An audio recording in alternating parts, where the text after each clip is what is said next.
Hello everyone, welcome to KRS success shot. KRS success shot में आप सभी का बहुत बहुत स्वागत है। तो जैसा कि आपको मेरा थंबनेल दिख रहा होगा, UP triple S C lower 2 interview 2016, और इसके अंतर्गत आज मैं कराने वाली हूँ आपको एक बहुत ही इम्पोर्टेंट परियोजना जिसका नाम है रीवा सौर परियोजना। वीडियो को शुरू करने से पहले मैं ये भी बताना चाहूँगी कि कई सारे बच्चों के कमेंट्स रहते हैं कि बहुत सारी ऐसी चीज़ें हैं जो कि इंटरव्यू से रिलेटेड कुछ टिप्स होते हैं, ड्रेसिंग सेंस क्या होना चाहिए या फिर वहाँ पर जा कर के आपको कैसे बिहेव करना है, और भी अदर टॉपिक्स जो कि करंट से रिलेटेड है हमारे। मैंने आपको पहले भी बताया है कि अभी कुछ ही दिनों पहले UP triple S C stenographer के इंटरव्यूज़ हुए थे और उसमें मैंने बहुत सारी चीज़ें आपको बताई हैं। आपको करना क्या होगा, सिर्फ आपको मेरे प्लेलिस्ट में जा कर के UP triple S C interview इस नाम से मैंने बना रखा है एक, ठीक है ना, प्लेलिस्ट बना रखा है। उसे आपको ओपन करके वो सारे वीडियोस आपको वहाँ पे प्रोवाइड मिल जाएंगे, ठीक है ना। सब कुछ मैंने प्रोवाइड कराया है वहाँ पे, आप वहाँ पर जा कर के दोबारा से उसे देख सकते हो। और जितने भी न्यू टॉपिक्स हैं मैंने आपको बताया था, यूपी करंट, यूपी स्पेशल, मैंने सब कुछ वहाँ पे कवर कराया है। आप उसको ज़रूर से एक बार देख लें। और साथ में किस तरह के क्वेश्चन से पूछे गए हैं आपके स्टेनोग्राफर के इंटरव्यू में, मैंने वो भी वहाँ पे प्रोवाइड कराया है, तो आप उसे भी ज़रूर से देख लें। आपके लिए वो बहुत ही ज़्यादा बेनिफिशियल होंगे, ठीक है। तो आज हम लोग देखने वाले हैं रीवा सौर परियोजना, जो कि 2020 की ये एक परियोजना है, तो आपके लिए काफ़ी ज़्यादा जो है इम्पोर्टेंट है ये। आइए शुरू करते हैं हमारा आज का वीडियो।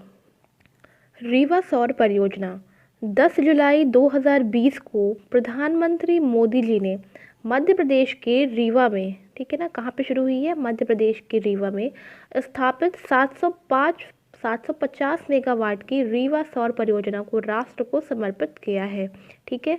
रीवा सौर परियोजना के विषय में इतना ध्यान में देंगे कि ये 10 जुलाई 2020 को प्रधानमंत्री नरेंद्र मोदी जी ने मध्य प्रदेश के रीवा में स्थापित 750 मेगावाट की रीवा सौर परियोजना को राष्ट्र को समर्पित किया है।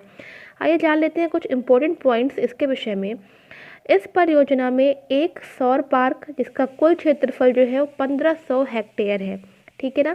इसमें एक सौर पार्क का निर्माण होना था जिसका कुल क्षेत्रफल जो है वो 1500 हेक्टेयर है। इसके अंदर स्थित 500 हेक्टेयर भूमि पर 250 मेगावाट के 3 सौर उत्पादन इकाइयाँ शामिल हैं, ठीक है। 250 मेगावाट के 3 सौर उत्पादन इकाइयाँ शामिल हैं, इसको आपको ध्यान रखना है। नेक्स्ट है, यह सौर परियोजना वार्षिक तौर पर लगभग 15 लाख टन कार्बन डाइऑक्साइड उत्सर्जन को कम करने में सहायक होगी। मोस्ट इम्पोर्टेंट पॉइंट है ये। इसका उपयोग किस लिए किया जाना है या किस तरह से ये उपयोग में आएगी, तो ये जो है सौर परियोजना वार्षिक तौर पर लगभग 15 लाख टन, काफ़ी बड़ा अमाउंट होता है, 15 लाख टन कार्बन डाइऑक्साइड को, उसका जो उत्सर्जन होता है उसका कम करने में सहायक होगी। नेक्स्ट है, इस सौर पार्क के विकास के लिए भारत सरकार की ओर से Rewa ultra mega solar limited को 138 करोड़ रुपए की वित्तीय मदद प्रदान की गई थी, ठीक है। आपको ये ध्यान रखना है कि 138 करोड़ रुपए की जो वित्तीय मदद प्रदान की गई है Rewa ultra mega solar limited को, वो किसके द्वारा प्रदान की गई है, तो हमारी जो इंडियन गवर्नमेंट है उनके द्वारा प्रदान की गई है। नेक्स्ट है कि इस सौर पार्क को Rewa ultra mega solar limited ने विकसित किया है, ठीक है। किसने विकसित किया है, Rewa ultra mega solar limited ने इसे विकसित किया है, जो ये सौर पार्क है, जो कि मध्य प्रदेश ऊर्जा विकास निगम लिमिटेड और केंद्रीय सार्वजनिक क्षेत्र की इकाई यानी कि solar energy corporation of India की संयुक्त उद्यम कंपनी है। इसे आपको ध्यान रखना है। किसकी जो है ये, मध्य प्रदेश ऊर्जा विकास निगम लिमिटेड और solar energy corporation of India की संयुक्त उद्यम कंपनी है, ठीक है, ध्यान रखना है।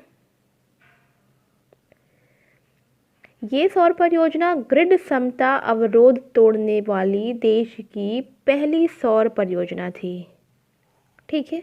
ये जो सौर परियोजना बनी हुई है ये ग्रिड क्षमता अवरोध को तोड़ने वाली ये देश की पहली सौर परियोजना थी। और ग्रिड क्षमता के विषय में अगर जानना चाहें तो ग्रिड क्षमता तब होती है जब एक वैकल्पिक ऊर्जा स्रोत विद्युत की कीमत स्तर पर बिजली उत्पन्न कर सकता है जो इलेक्ट्रिसिटी ग्रिड से मिलने वाली बिजली की कीमत से कम या बराबर होती है, ठीक है।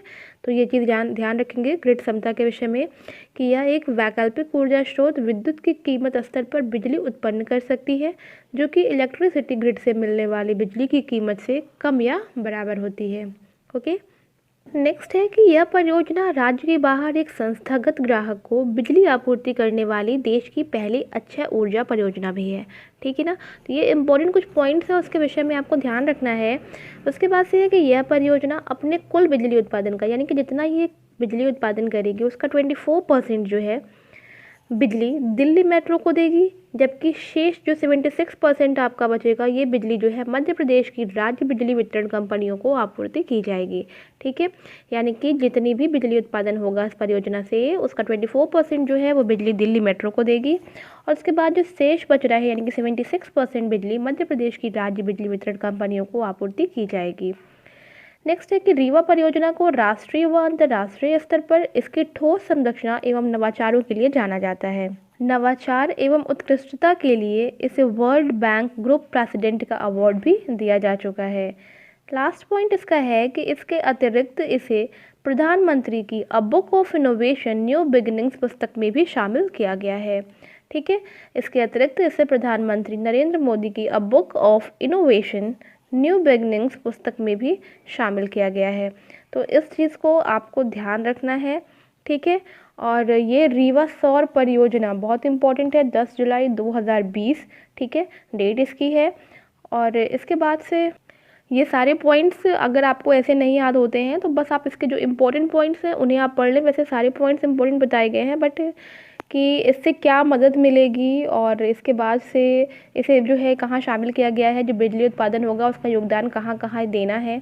ठीक है ना, और ये देश की पहली अक्षय ऊर्जा परियोजना भी है, तो ये सारी चीज़ें आपको ध्यान में रखनी पड़ेंगी इसके लिए।